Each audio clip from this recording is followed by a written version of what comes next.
And we're back. This is the Information Week News Desk. I'm Sarah Peters, and our last guest of the day is doing a lot of work at Interrupt ITX this year. One of several talks she's doing is tomorrow afternoon on what talent management could have in common with personalized healthcare. So, we're going to start with that and some of your other fascinating work. Intel data scientist Genetha Gray. Genetha, thank you so much for being here and being my last guest. Thanks for having me. You were telling me that you've been focusing your work on people analytics, which I think is fascinating. So let's just define for people what you mean, what kind of problems you've been trying to solve, what kind of questions you've been trying to answer using analytics. Okay, so the idea of people analytics is that employers have a lot of information about potential employees, current employees, and past employees in the same way that a marketing group might have information about potential current and past customers and can build different models of information about their customers.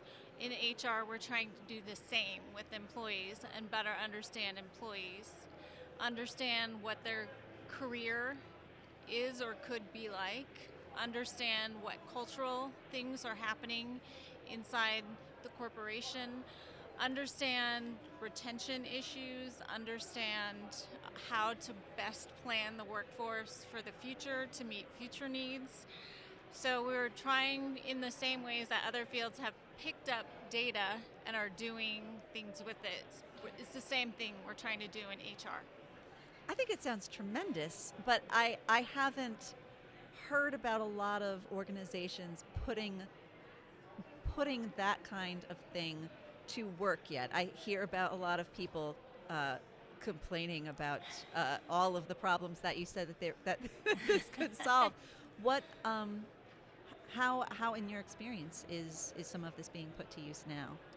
So one of the biggest areas that is having the biggest impact is in the area of diversity in tech.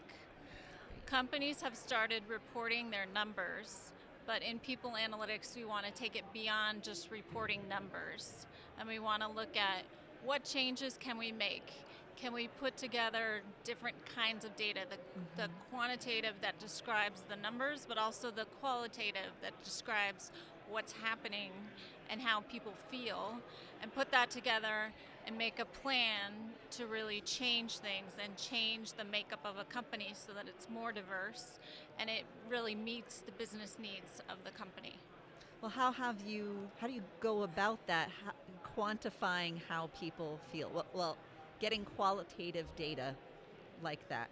So most qualitative data comes from surveys, but it can also come from focus groups. If you have a particular question you're trying to address, then we also do use some focus groups. Great. Now specifically about your session tomorrow, what does talent management have in common with personalized healthcare? Help me understand that parallel. So I'm a researcher, and as a researcher, I like to look at other areas that are using the types of tools that I would also use and understand how they've used them and then figure out how to extend them to a problem that I'm interested in.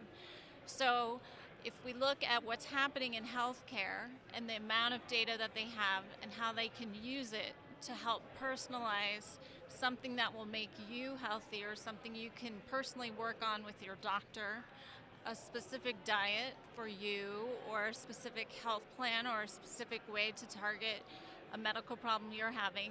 They've built that through data. So I'm taking that same idea and thinking about careers and how you would build that with data, but making it more personalized. Instead of saying, oh, the way you become CEO is you do job A and then job B and then job C, and in 20 years you'll be there. Instead, we're looking at where do people want to go, what are the different ways you can get there, what pieces can you pull in, what skills and networks do people have that they can use, what motivates them, the same types of things that you would use to set up your personal health plan. I love that idea, but I have no idea how you do that. So, so tell me a bit more about the technology and how you construct that, because the first thing that I'm thinking is the person who might be hiring me, the person who might be putting me in that CEO role, Right.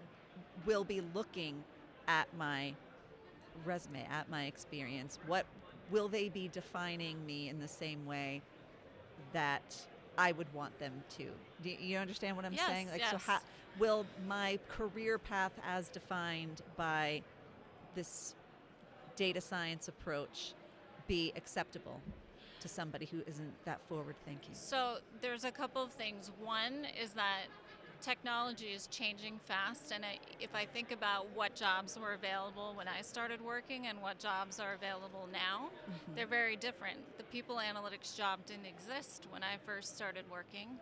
So we have to keep in mind that if you sign up for one thing, it doesn't even mean that job might be there Right. in the future. So we need to make sure that people have flexible skills and that we're not just putting them on a path that may or may not exist.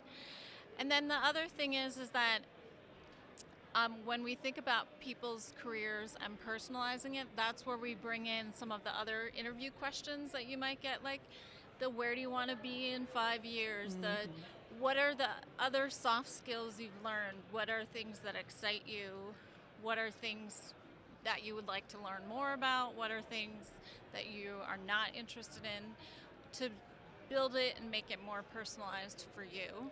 And then we can take information about people that are similar to you and see success and failure in their careers and understand this class was very helpful in getting them this next step or place in their career, and this class wasn't as helpful, Yeah. things like that.